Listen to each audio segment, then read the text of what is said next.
I'm trying to find a faster groove, a better way around the racetrack. Watch as he goes down the corner. See the white line where Kenseth is? Marked all the way up next to the gray stuff. And it looks like it might be working for him. He was the fastest car that last lap, according to our computer. Martin's last lap over 174 miles per hour. We have a problem as one car number 77, has had some contact. There was smoke and contact, and now Chad Chaffin is slowing as the caution is coming out. Let's check in his pits with Ray Dunlap. Well, Jerry, he's been on the radio the last 5 or 6 laps saying the car is really, really pushing, and he just can't keep a handle on it. Jimmy Means is the crew chief, and he said, we'll work on it on the first caution. They didn't think they'd be the first caution. That's right. You can't really wish too hard for caution flag. Where we see Lyndon Amick on the inside right there, just a touch. And Amick in the 35 touches the left rear of the 77. Chaffin goes around and nails the gas, does a 360s or a couple of them, and continues on straight. Now that, he drove that car out of that spin. Great job by Chaffin. Well, what a job by Chad Chaffin, the young man who's only running his first full year in Busch Series competition at full fist. And that's what Mark Martin's doing right now as we approach the 60-lap mark at Atlanta Motor Speedway. Winston Cup veteran Mark Martin is showing the way. Back in a moment. Welcome back to Atlanta Motor Speedway. I'm Jerry Punch along with Benny Parsons, Ray Dunlap, and Bill Weber. And we have a car that just spun off the racetrack out on the apron and grass. That is P.J. Jones, a Base Motorsports Chevy. P.J., a rookie here at NASCAR's Busch Series this year. We'll bring out the caution flag for the second time today here on lap number 65. I see Mark Martin wisely slow down. Oh, here comes a car trying to get, that's Adam Petty, and we'll race back to the line. And that was nice of Joe Nemechek and Matt Kenseth. Those guys on the caution flag came out just to back off, hold their position, because once they start racing, it forces the leader to race, and sometimes you race into trouble. So the gentleman's agreement, when a caution comes out, if there's no reason to race back, you back off and just follow the other car. Let's see if we can see what happened to P.J. Goes in the corner on the outside of Adam Petty, and around he goes. The damage to the right front fender did not happen there. That had happened earlier. He goes up, doesn't hit anything, comes down the racetrack. Here's where he gets lucky as he goes across that racetrack. Cars come along, and no one makes contact with him. Away now from the second place car of Matt Kenseth.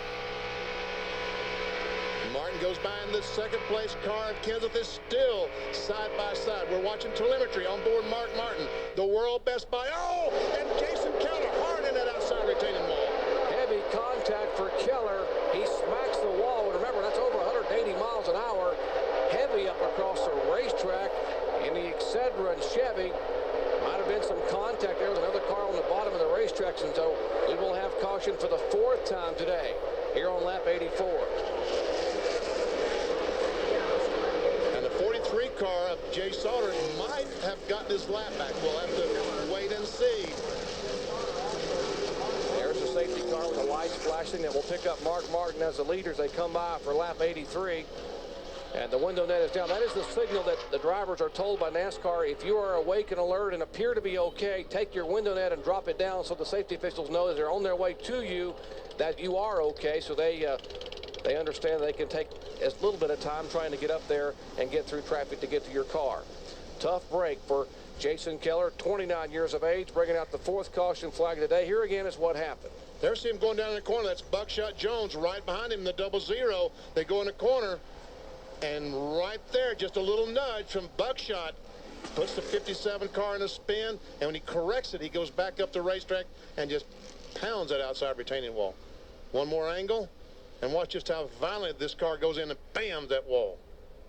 And that was a brand new race car making its debut here in Atlanta. Brand spanking new Hutchison Pagan chassis for Jason Keller and Bob Campbell, Greg Pollux, and John Bender, the owners of that car, are probably going to throw that one away. Let's see. Possibly 7 or 8 minutes from the halfway point of green flag racing as they jumble up coming off the turn. And once again, Kenseth gets a tough break, cannot clear that traffic. That's P.J. Jones on the bottom. P.J. comes up. Careful, boys, careful. Whoa, trouble over in turn 3 and 4. 4 cars, 5 cars, 6 cars involved. As they spin and contact Chad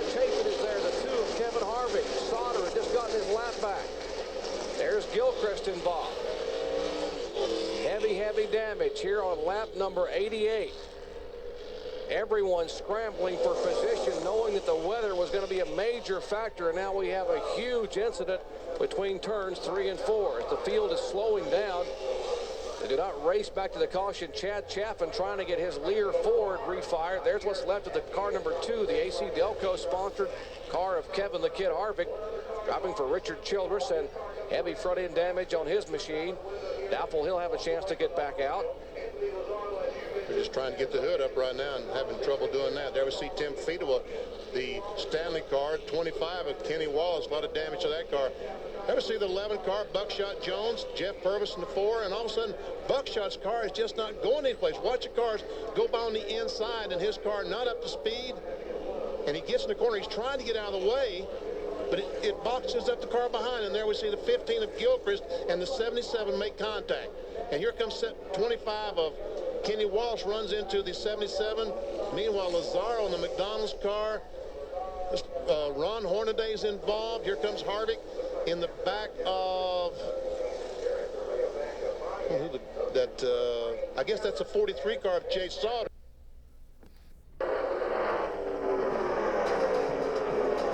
Well, the man they're chasing is the all-time Busch Series win leader. 41 years of age, he has 41 Busch Series victories, and he is showing the way as we are past the halfway point now in the Aaron's 312 at Atlanta Motor Speedway. Back with more in just a moment. Jerry Punch along with Bill Weber, Ray Dunlap, and Benny Parsons. Glad to have you with us for the conclusion of the Aaron's 312. Good battle here down the backstretch. Derek Gilchrist making only his first start, second career start in Busch Series competition. There's Buckshot Jones, the 00 car. Right behind him, the Cheez-It Pontiac. The 4 car is Jeff Purvis. This is down the front straightaway. Buckshot gets a great run off the corner. Get on the inside of Derek Gilchrist. Whoa, contact in turn 1. Buckshot goes around, hits Gilchrist, and it all breaks loose behind him. There's the 4 car spinning. Jay Sauter is involved in the 43. He's already been involved in one incident today. The front half of that car is missing. And just that quickly, we have the 6th caution flag of the day. Watch as he go down to the corner. That Buckshot, the yellow and red car on the inside, and the car just breaks loose.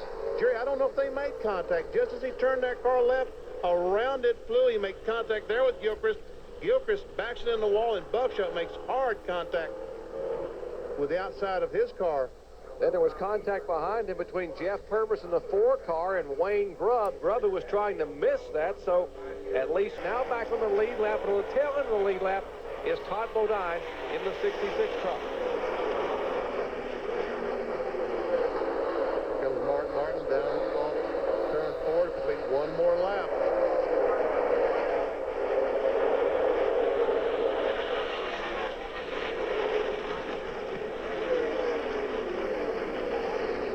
Car behind Martin, Kevin Grubb in the green and blue car. He is currently in 5th position. Good run for him, but he is a lap down, as you can tell. Martin. History being made at Atlanta Motor Speedway. 4th position. 14th and 15th spot. There's Jeff Green in the car number 10, and Bill Parsons. Actually, that is for 14th and 13th spot. 13th, and that's what Jeff Green will take away. That's David Green, Jeff's older brother, going by Phil on the outside. Remember, Phil only got 2 tires on that final stop, so those tires are telling now. Back up front, it was this Mark last week, 3 laps ago, that something happened to Mark Martin at Las Vegas. See, Kevin Grubb has been able to get by. Mark now is down to 170 miles per hour. Well, history being made at Atlanta Motor Speedway, the first ever Busch Series Grand National Division night race. And here's a pretty good battle, Benny, with LaJoy, Irwin, and Huck Strickland. And Dick Trickle right in front of this group. That's a battle for 8th, 9th, 10th, and 11th. Back up front, 41-year-old Mark Martin trying to hang on. He'll get the white flag this time by from Matt Abernathy. He is 1.5 miles away from the checkered flag. But the big concern, they say the engine is rattling and vibrating. Will it hang together? Will misfortune strike Mark Martin as it did a week ago? He is now a mile from the checkered flag at Atlanta Motor Speedway. I think you can coast from here, Jerry.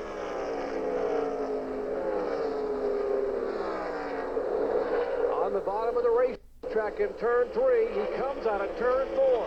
And 41-year-old Mark Martin gets win number 42 in the NASCAR Busch Series Grand National Division. His second win in the year 2000, and Tony Lambert and the Winn-Dixie crew will celebrate. And here's the battle for 9th position. LaJoie, Irwin, and Strickland will finish 9th, 10th, and 11th as they come by. And finally, ladies and gentlemen, from Atlanta Motor Speedway, the Aaron's 312 is history, and Mark Martin is the winner.